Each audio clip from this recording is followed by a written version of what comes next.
tell me all of the million and one things that I needed in order for me to at least like just kind of get in and get my feet wet a little bit within the planning community. And unfortunately, if you're like me and you wanted to kind of get into it because of your mental health and also to kind of keep you productive, it feels very, very overwhelming. And not only that, but it also feels very expensive to kind of create your own system, and then you're watching all of these different videos trying to figure out which system is like the best one for you. So let me just set everything aside, and I'm just gonna open up my notes because I made a million and one notes. Okay, so the very first category that I'm going to kind of speak to is, I'm calling it like an entry-level category. It's something where you're not quite sure sort of what system will work for you. So I wanted to kind of give you 3 different options. These are essentially the exact same thing. And then I wanted to offer you another option as well. I'm just gonna give you one, just to kind of keep things simple. I'm going to use the planner that I actually currently use as my main system. You can literally use this one. You can literally use any one of the book-bound planners, but I actually recommend either going with one of 2 directions. So when you're just getting started with planning and you're really, really unsure of what layout will work for you, whether you need a monthly layout or whether you need a weekly layout, or do you need both, or do you need a daily as well, it can get really overwhelming. I know what I really love about printed planners that are like pre-made for you. So this one is a pre-made planner that has both the weeks. You have a weekly layout that's all printed in, as well as you have a monthly layout that is kind of pre-printed for you. It's already pre-created for you.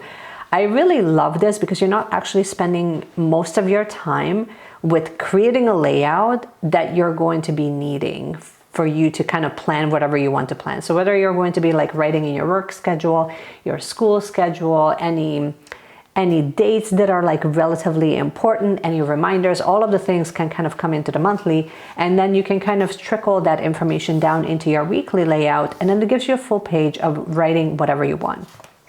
I love this. This is the Hobonichi Weeks.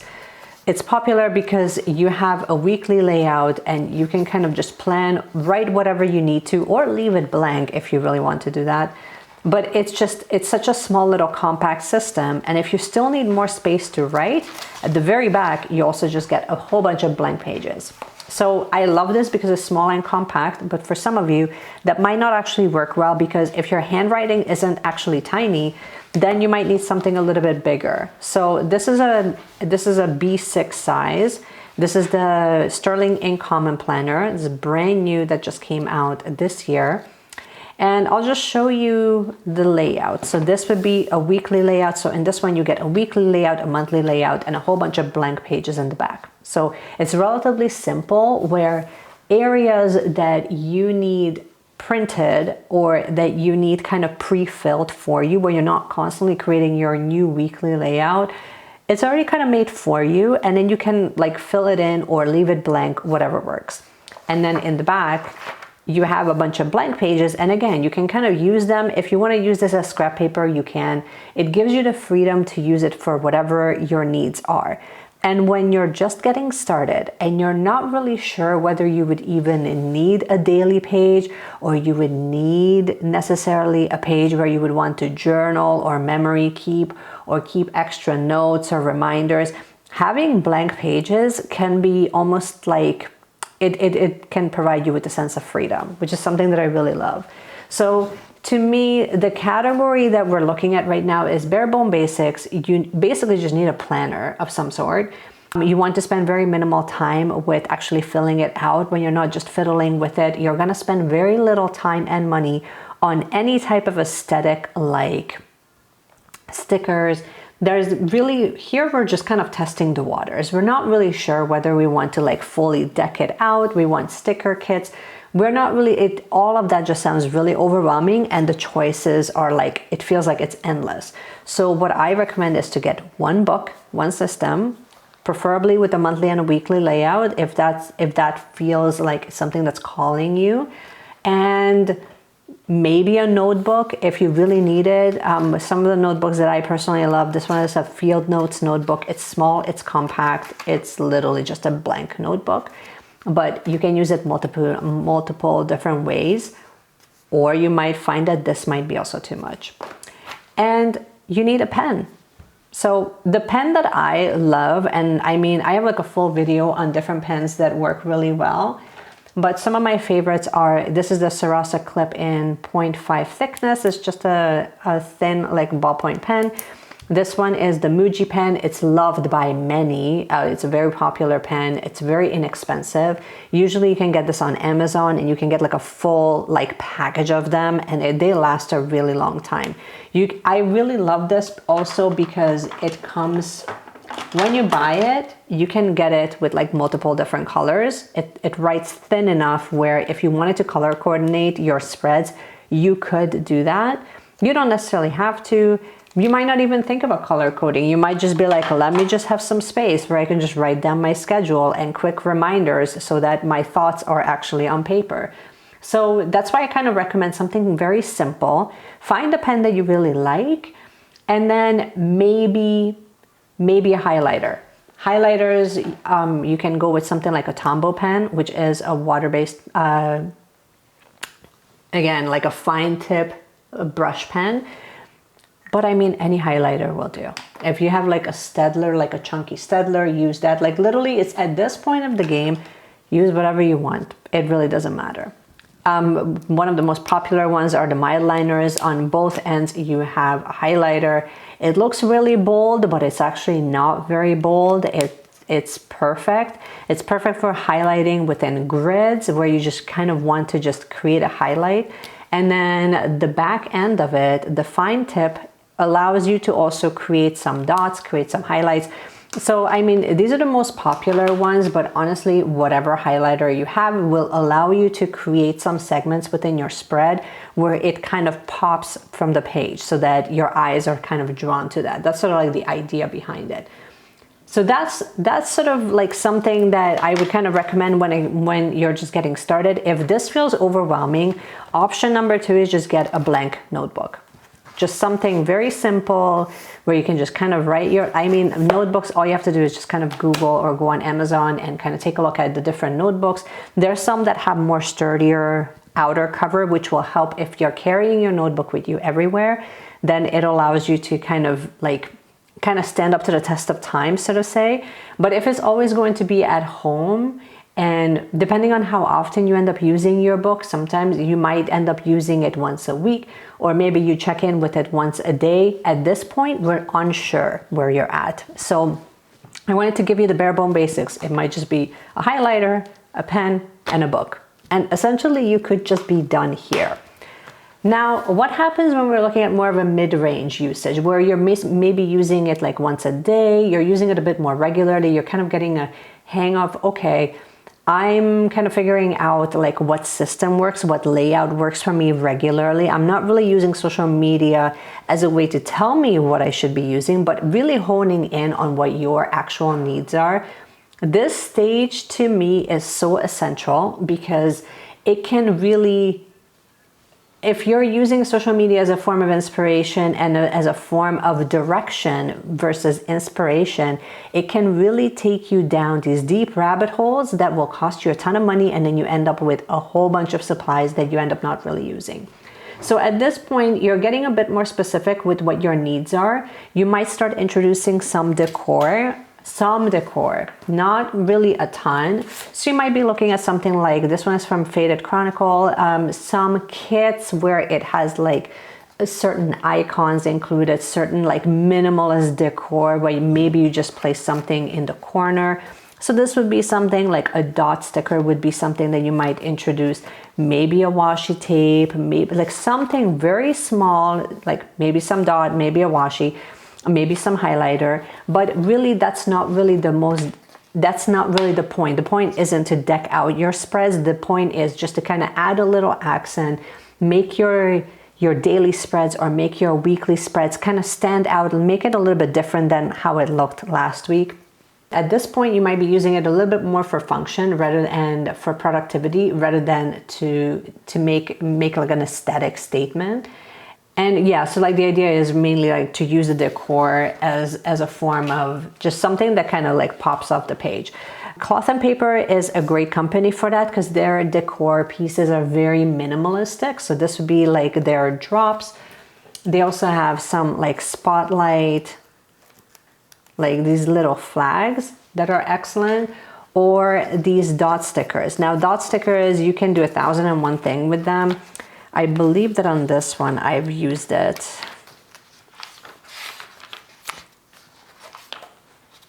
So as you can tell, I use dots pretty heavily, but I wanted to show you the 1 week where I was using more dots than anything else and more minimalistic decor.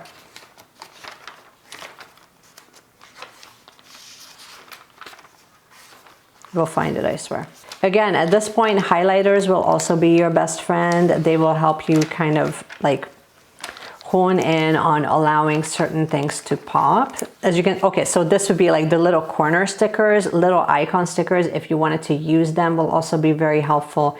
Just small minimalistic stickers. Maybe you do an Etsy purchase or two, and then you're pretty much good to go. Like you don't really need too many things. As you can tell in this spread in particular, I don't really have a ton of like washi tapes and more washi tapes and kits and, you know, like I don't have things like this where I have like a sticker that says to do and a sticker that says today. Like I don't have any of these included because I wanted to keep it very clean. I would have a couple of like dot flags and some corner round stickers and kind of call it a day. So it's very, very clean, very minimalistic. And this is something where you maybe have 15 to 20 minutes, you kind of throw it together and you enter in all of the necessary information. At this point in the game, I would recommend 1 to 2. Maybe you're at the point where you have 1 or 2 planners. So you might have this one and you may have like one that actually comes with you that has all of your work stuff in there.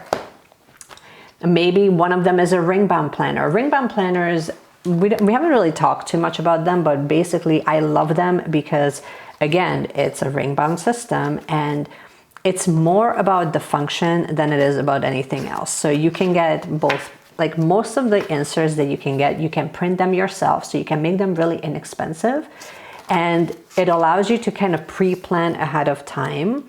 But what I love about this is that they're very, very interchangeable. So if you're finding that with the BookBound, with one of these guys where it's a book-bound system, if you don't want to constantly carry the full year with you, you only want maybe 3 to 4 months at the time, it's a fantastic system to kind of just keep it very minimalistic and just kind of keep what you actually need. That's like one of the main takeaways, one of the main reasons why I really loved this system when I got started with it, is that I didn't feel that pressure that I needed to keep everything in here and then the whole year needed to be here. And then I would like spend like half an hour just thumbing through everything. Now at this point, as far as supplies are concerned, maybe you have like an actual holder that holds your system together, something that has some rings, or maybe you have your book bound planner, maybe you have a cover for it to keep it protected. You use it regularly. Maybe you try different pens. So you might stick with the same pens that I recommended. Maybe you still continue to use your highlighters, or maybe you end up kind of diving into at least the basics of fountain pens and fountain pen inks, which allows you the flexibility of, especially if you're left-handed, you might be holding, like if you're finding that you're struggling with some of the pens that I'm recommending, trying out fountain pens might be up your alley. Especially if you're starting to kind of create or develop a preference to paper quality and the way that the paper thickness and the way the paper feels. So when it comes to like the Sterling Ink Common Planner, it has Tomoe River paper in it. Same thing with Hobonichi planners. They are very famous for really holding a ton of information, but as you can tell, it's a very, very thin system. And it's mainly because of the quality of the paper. It's mainly because the paper is so thin that it's not nearly as bulky as the ring bound systems or the paper that is being used within that. They each have their pros and cons, but at this point, you might be developing a preference to one over the other. You might be developing a preference, or you might end up using one system far more, or you prefer to use one far more than you end up using the other. So one system might get neglected a bit more. And it's kind of part of that process of just figuring out what actually works a little bit better for you. The other thing that you might want to do is to kind of look at like what type of highlighter works best for you. Some people really love the mild liners. I end up kind of steering away from these just a little bit, and I do have a preference to the Tombows, but the Tombows are sort of one of those things where once you start using them, they tend to kind of dry out. On me anyway, they tend to dry out because I end up forgetting to use them or forget to use them regularly. As you can tell, like especially like on monthlies, I don't end up using my highlighters. It's not one of the #1 things that I end up using. Usually like I end up adding a few dots, a few stickers, and that's about it. I don't really fuss too much about the decor of how my monthly looks. And even in this ring bound system, when I'm looking at my weekly layout, okay, this one is a daily, but if I'm looking at like a weekly layout, it's one of those things where it has more information, it has more writing than decor. This one is very much more about the function than it is about how many stickers can I put down. Speaking of stickers, at this point, you might be kind of looking at like, okay, so what would be like the essentials that I would actually recommend at this stage? Honestly, having something, if you're going with a ring bound system, having something from cloth and paper tends to work really, really well because this is such a minimalistic system. Their quality is fantastic. It does become a bit pricier, but the good news is that you wouldn't need to use as much because again, like the whole idea of minimalism is just, it's take as little as you need. So having something like a dot sticker, you would end up basically just, if there's an important day or something, you might just end up highlighting the day itself and see how that immediately kind of pops a little bit more. So at this point, you might dive into this. You might dive into something like Midori stickers where again, like it lasts you quite a while. Some of the emoji stickers that both Ohana Story and Coffee Monsters Co have are fantastic. If you're sticking with something like the bookbound system that I mentioned from Sterling Ink does have, and most of you are familiar, they do have both sticker sheets and they have subscription kits. I didn't mention at this stage for you to get into subscriptions. You can. Again, it can be a slippery slope because you end up spending money every single month for supplies that you may or may not even know how to use, or you end up not utilizing them to the capacity that you could be, which means that you might not enjoy them as much, which means that you might get frustrated, and then you end up basically just chucking the system like it's not working for you. So at this stage, honestly, like my biggest advice is less is more. Going slow, as much as it feels like all of these systems and all of these supplies are like the absolute best thing and you need everything.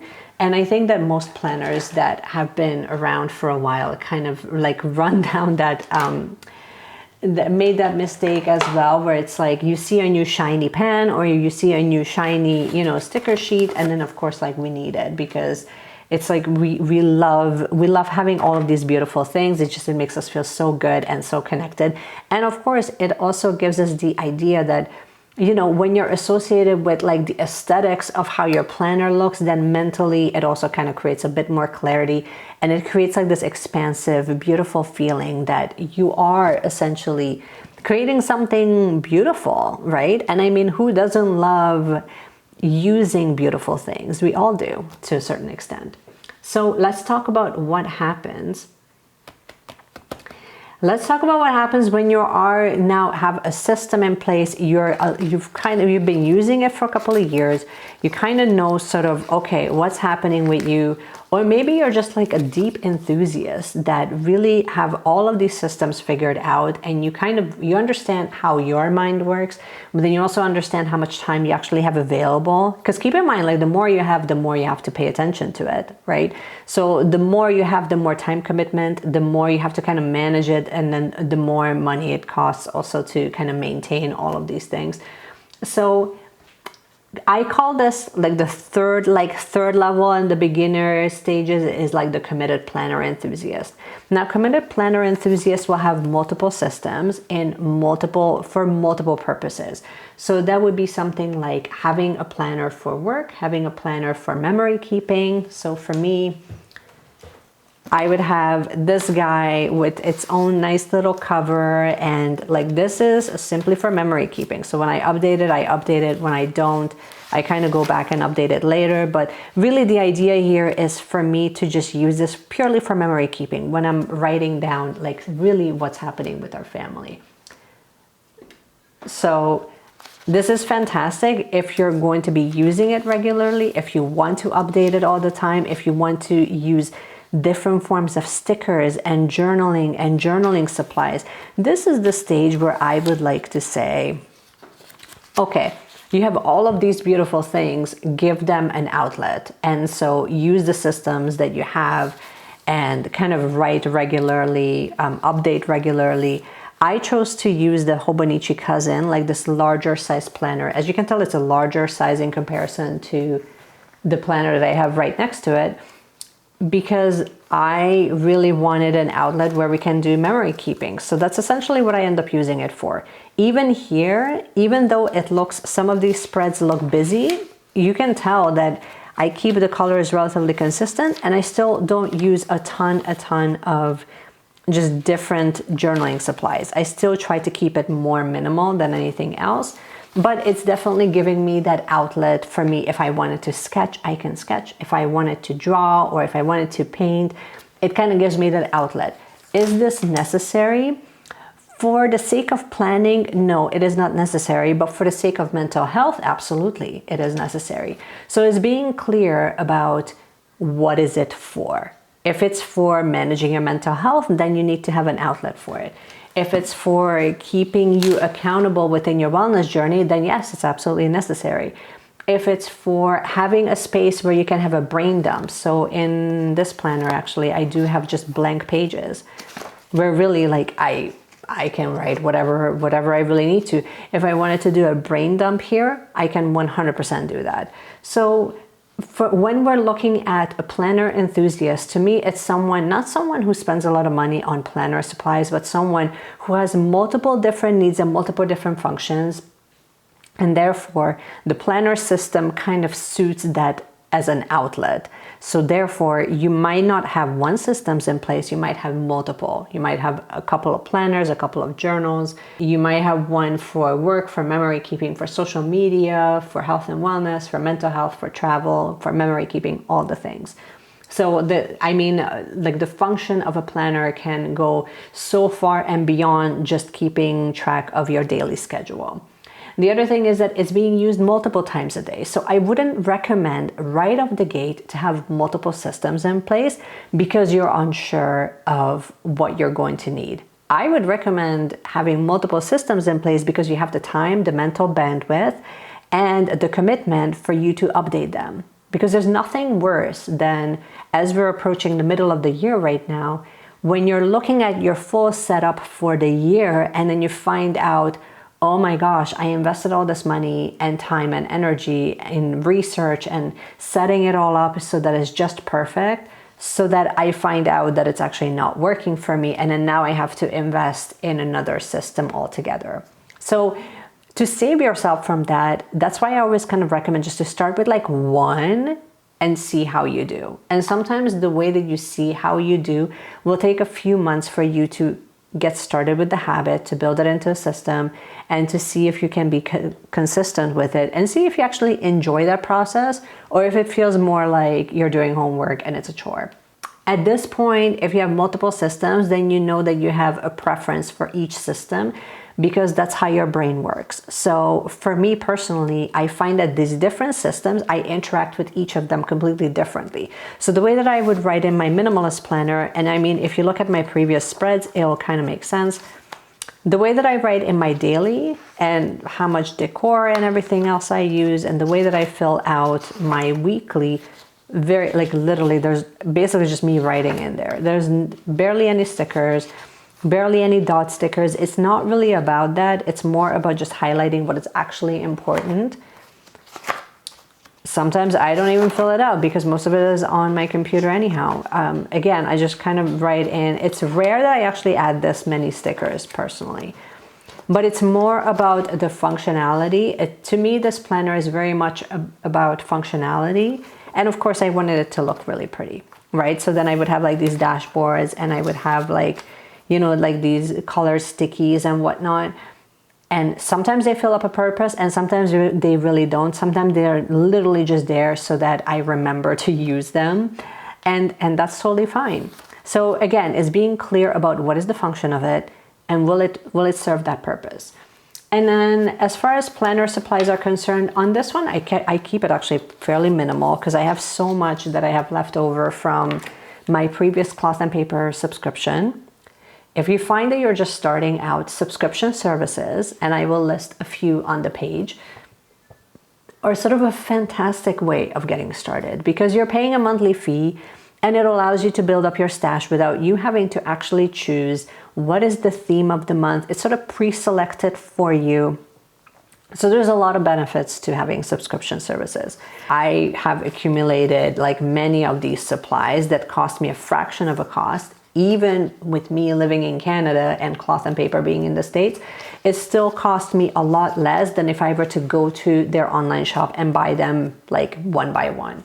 So there's the benefit of that. And then there's also the downside of that. Like it kind of comes with that caveat that if you continue your subscription and you find that you're actually not reaching for this, it will take you a while to use most of these supplies up, especially if you keep those subscriptions going.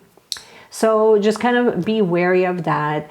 And then also having things like maybe you've dived more into fountain pens, or you have a preference to fountain pens with some of your systems like I do. Like I actually have a preference for fountain pens within my Hobonichi planner as well as my common planner. But then I also love using my Muji pens, or I believe this one is the Uni One pen. This one is a 3-in-1 Uni One pen. This is like one of my favorite pens of all time to use in literally any one of my planners. It's just one of those like really simple, here's a black one, here's a blue and a red. And it's like a no, like it will never fail me. But I mean, again, it's having to try all of these different systems out and figuring out which one works, right? Highlighters, I mean, sometimes I use highlighters. Sometimes I actually have a preference for these dot markers versus highlighters because as you can tell, like the tip is more rounded. It leaves a very minimalistic, it just like kind of leaves a dot.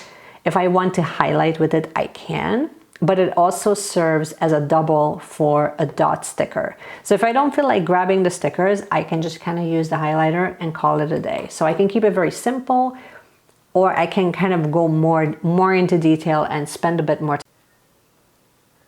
So I don't do that so much within my my VDS planner, but I most definitely, and I think if you've been around for a while, you already know I generally spend a bit of time just setting up my weekly spreads within my common planner. So this one actually was not this week, it was actually last week's spread. And not a ton of writing, but there's a ton of decor, and there's like multiple different journaling stickers and just, you know, press-on stickers and things like that. So I love most of my journaling stickers more than I love my planner stickers. But that preference, so that would be something like this. This would be like a press-on sticker where you just kind of pull off the backing. There's just sort of like a parchment or wax. It feels like it's parchment. And anyways, you just kind of pull it off, and then you kind of press on wherever you want to like leave that design left on your page. And it's fantastic if you don't want to bulk up your planner with a ton of actual stickers. So because it doesn't really, these don't really bulk up your planner. Or you can use something like these minimalist little tiny little micro stickers that are also fantastic, where you can just kind of add little highlights everywhere. I mean, honestly, the options are absolutely limitless. All it takes is for you to kind of just check out a couple of planner and journaling stationery websites. I will leave some of my favorites right on the screen. where I generally buy my stationery supplies from. But I mean, honestly, Amazon will be your best friend. Jet Pens is your best friend. But this would be the stage where you're using it regularly. You already have a system in place. You're still kind of new and figuring out your preference within that realm, but you already know, you're no longer questioning whether, you know, the weekly spread needs to be vertical or horizontal. You're no longer questioning whether it's a traveler's notebook or just an empty notebook that you want to use. You kind of have that sort of dialed in. And the other thing is that it serves, and this is sort of what I wanted to kind of like highlight in this entire video, is it serves multiple purposes. Whenever you use these systems, it serves multiple purposes. It's no longer just serving a purpose of writing down your to-do list and giving it a brain dump, because technically you can actually just do that in an empty notebook. It serves a purpose of having an aesthetic and a creative outlet. It serves as an outlet or a healing property or a healing vehicle for your mental health, as well as, of course, functionality and productivity. So when it serves multiple purposes, then you will likely have multiple different supplies and preferences in the way that you use them. So it's just being clear about that. I guess that was sort of like the main thing that I kind of wanted to drive home, especially when you're getting started, because it can be so easy to get caught up in, oh my gosh, I watched a video from Cloth and Paper, their supplies look so beautiful that I need to have everything. And I mean, I would just caution you to pace yourself, because you might end up with a ton of supplies that you end up selling because you end up not using, not because it's not good, but because it's not working for you. You don't know your own planner style yet. So because you're not familiar with your own planner style, but you're trying to mimic someone else's planning style, then therefore it might just kind of leave you a little shortchanged on some of your outlets that you definitely need covered. So as I was watching some of these videos, that was sort of like my main takeaway that I really wanted to drive home, that if you're new to planning, start with something small, start with something simple, use it for a little bit and get to know it. But then also get to know not just the system, but get to know who you become in the process of using it.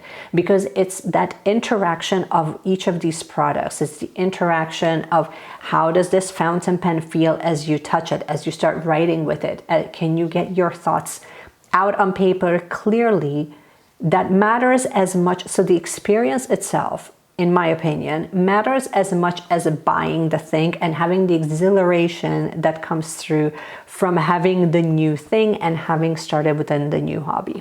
So I'm hoping, and I'm very hopeful, that this video will be helpful to most of you that are just getting started, or if you are a seasoned planner and you've been in the planning and journaling community for a long time, and you're kind of finding yourself midway through the year of just kind of feeling stuck, or feeling like you're in a rut, or you're feeling like, ugh, something is just still not clicking. I would return back to, what is the intentionality of the actual system that you put in place? How do you want it to make you feel? And then how is that kind of working?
Bye.